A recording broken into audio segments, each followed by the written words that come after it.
नमस्ते, नमस्कार। आप सभी को प्रणाम, आप सभी को राम-राम सा। कैसे हैं आप? उम्मीद है आप बहुत अच्छे होंगे। माय एफएम के हमारे जयपुर स्टूडियो से मैं आपके साथ आरजे कार्तिक लाइव जुड़ा हूँ और जैसा कि हम जब भी फेसबुक लाइव में जुड़ते हैं तो कोशिश करते हैं कि आपकी हेल्थ पर बात करें, आपके स्वास्थ्य पर बात करें और आजकल जिस चीज़ को हम इग्नोर कर रहे हैं वो हेल्थ ही है। हम सारी चीज़ों को प्रायोरिटाइज़ कर रहे हैं, प्राथमिकता दे रहे हैं, लेकिन जब हेल्थ की बात आती है तो हम उसको नेग्लेक्ट करते हैं, इग्नोर करते हैं। तो ऐसे में आज हम एक इम्पोर्टेंट टॉपिक पर बात करेंगे और वो है घुटनों का दर्द। घुटनों का दर्द जो है वो क्यों जो है उसके केसेस ज़्यादा आ रहे हैं? क्या उसका सही इलाज है?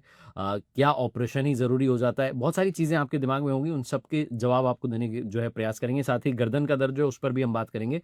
तो जितने सारे साथी हमारे इस फेसबुक लाइव में जुड़ रहे हैं और जो बाद में भी इस लाइव को देख रहे हो, उन सबसे मैं निवेदन करूँगा कि आप अपनी फैमिली के साथ में इसको ज़रूर शेयर कीजिएगा ताकि उन तक जो है सही जानकारी पहुँचे और जो सारे मिथ्स जो कई बार ऐसी बातें हमारे सोशल मीडिया के ज़रिए पहुँच जाती हैं जो गलत होती हैं लेकिन वो इतनी वायरल हो जाती है कि लोग उसको सच मान लेते हैं, तो वो सारे मिथ भी बर्स्ट हो पाएँ। तो आप सभी का एक-एक करके बहुत स्वागत है।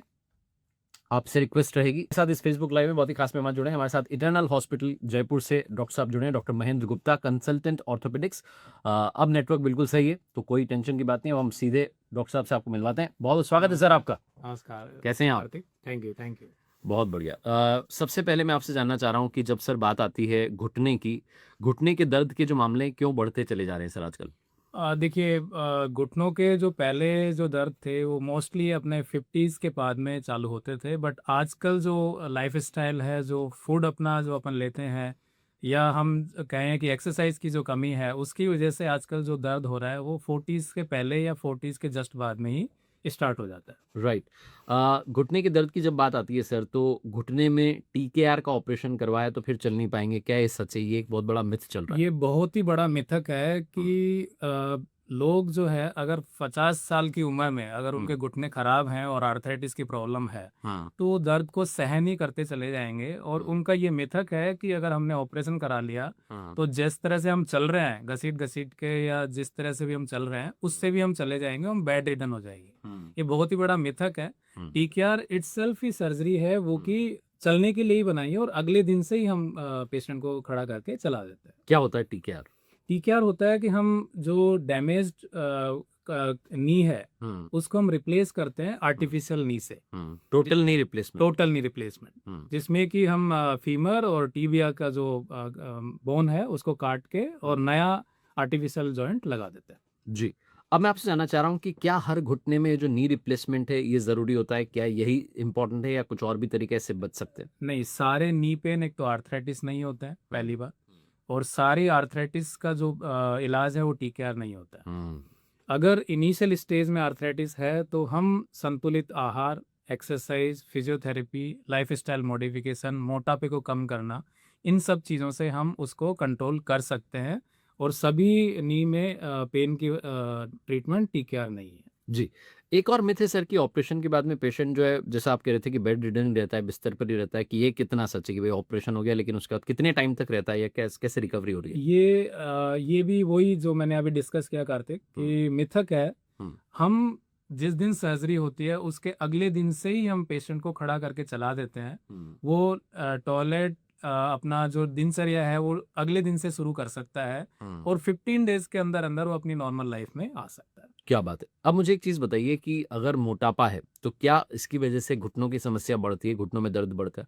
बिल्कुल, मोटापा देखिए, आप जानते ही हैं कि मोटापे की वजह से अपना कोलेस्ट्रॉल बढ़ता है, हुँ, बीपी बढ़ता है, शुगर की भी संभावनाएँ बढ़ जाती हैं। तो उसी तरह से हड्डी के अंदर जॉइंट्स की समस्या, हुँ, क्योंकि जितना वज़न अपने जॉइंट्स पे पड़ेगा, हुँ, उतने ही जॉइंट डैमेज ज़्यादा होंगे। हुँ। तो मोटापा बढ़ता है तो नी में भी पेन बढ़ेगा, और नी की आर्थराइटिस होने के चांसेस भी बढ़ते हैं। राइट।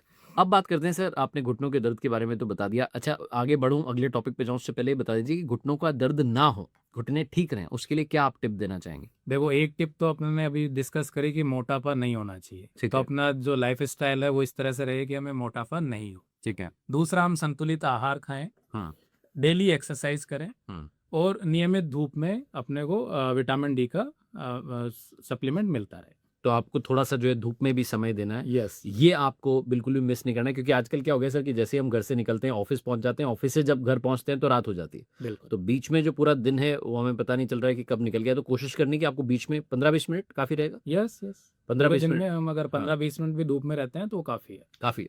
अब आगे बढ़ते हैं और बात करते हैं गर्दन के दर्द की। आजकल ये भी एक बहुत बड़ा कॉमन जो है पेन हो गया है कि लोग काफ़ी लोगों की शिकायत है कि गर्दन में बहुत दर्द रहता है। और सर एक और मिथ ये भी है मैंने कई लोगों को बोलते हुए सुना है कि यार मुझे तो सर्वाइकल हो गया। तो क्या ये सर्वाइकल होता है? हर गर्दन का दर्द सर्वाइकल है? देखिए, एक तो गर्दन का दर्द बहुत ही ज़्यादा बढ़ रहा है। हुँ, वो बढ़ने के कारण हमारी कहीं न कहीं दिनचर्या, हुँ, क्योंकि हम मोस्ट ऑफ द टाइम अगर हम देखते हैं 24 आवर्स में, हुँ, हम करीब-करीब 4 से 6 घंटे अपने मोबाइल पे या लैपटॉप पे निकालते हैं। हुँ, क्योंकि हमारा प्रोफ़ेशन भी कुछ इसी तरह का हो गया है हुँ, और हमारी लाइफ़स्टाइल भी कुछ इसी तरह की हो गई है। हुँ, तो एक तो ये है कि गर्दन का दर्द बहुत ज़्यादा बढ़ता जा रहा है। हुँ, लेकिन दूसरा मिथ ये है कि जो भी गर्दन का दर्द होता है, सारे सर्वाइकल नहीं होता है। हुँ, मोस्टली सर्वाइकल होता है जिसमें हम वर्टिबल कॉलम का अगर डैमेज होना चालू हो जाता है, हुँ, तो ही हम उसको सर्वाइकल बोलते हैं, या उसका फुल फॉर्म देखें तो सर्वाइकल स्पॉन्डिलोसिस बोलते हैं। हुँ, और वो मोस्टली 40 की एज के बाद में ही होता है। हुँ, जो कॉमन हमारे पास में जो पेशेंट आते हैं 18 साल के, 20 साल के या 25 साल के, वो हुँ, आते ही बोलते हैं मुझे तो सर्वाइकल हो गया है। हुँ, तो वो एक टोटली मिथ है, हुँ, सारे गर्दन के दर्द सर्वाइकल नहीं होते हैं हुँ। और हम दिनचर्या से उन गर्दन के दर्द को मिटा सकते हैं।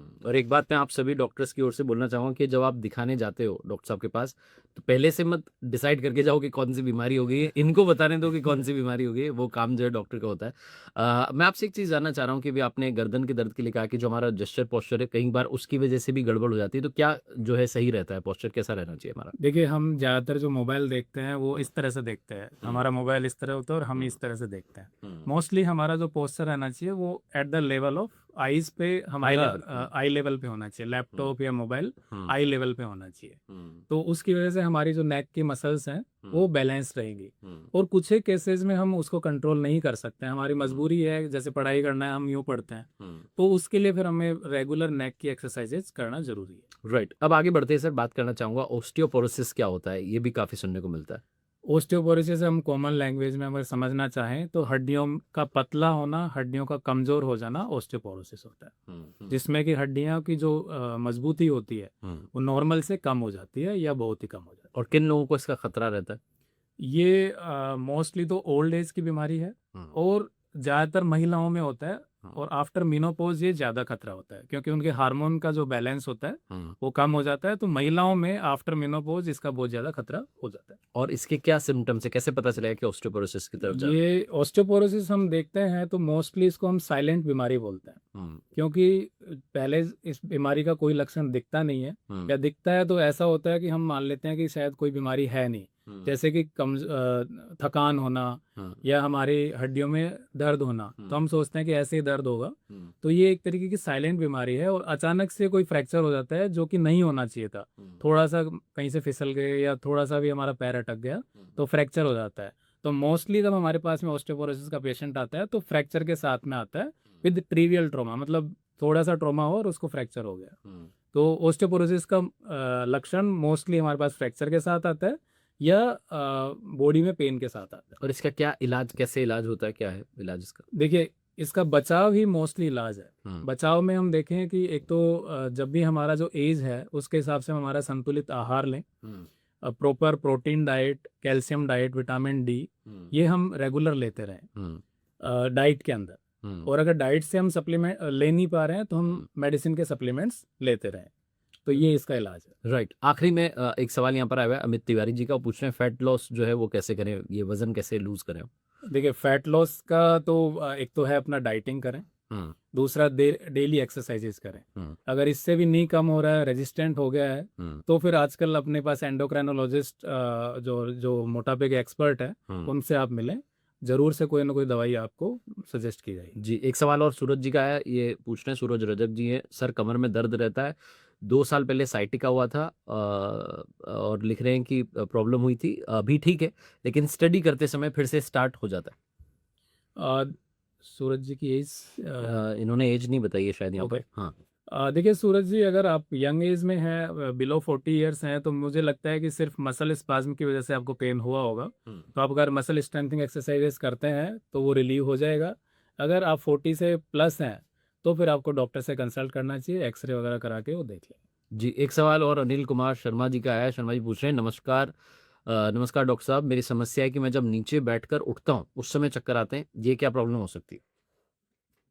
देखिए इसके तो बहुत सारे कारण हो सकते हैं, तो आप बेटर है किसी न्यूरोलॉजिस्ट से कंसल्ट करें। हुँ, उसका सही इलाज उसी से हो पाएगा। मतलब बेसिकली आप डायग्नोज़ करवाएँ, पता करवाएँ पहले कि क्या यस, प्रॉब्लम है, उसके यस, लिए आपको न्यूरोलॉजिस्ट से मिलना होगा, राइट? बिल्कुल। थैंक यू सो मच, बहुत-बहुत धन्यवाद आपका जुड़ने के लिए। Doctor Mahendra thank you. Gupta साहब हमारे साथ जुड़े, consultant orthopaedics, eternal hospital Jaipur. अगर आपके पास में 29 साल की एज है सूरज जी की, उन्होंने अपनी एज ओके, लिखी तो आप मसल स्ट्रेंथनिंग एक्सरसाइजेज करें सर, रेगुलर आपको अपने लिए 15 मिनट देना पड़ेगा। है। Right, thank you so much doctor Mahendra Gupta साहब जुड़ने के लिए। अगर आप सर से पर्सनली मिलना चाहें, इटर्नल हॉस्पिटल सांगानेर में कंसल्ट कर सकते हैं। इटर्नल हॉस्पिटल जयपुर जो है, जवाहर सर्किल, वहाँ भी मिल सकते हैं। बहुत-बहुत धन्यवाद आपका जुड़ने के लिए और हमसे बातचीत करने के लिए। Thank you thank you so Kartik, much. Thank you. Thank you, आप सभी का धन्यवाद।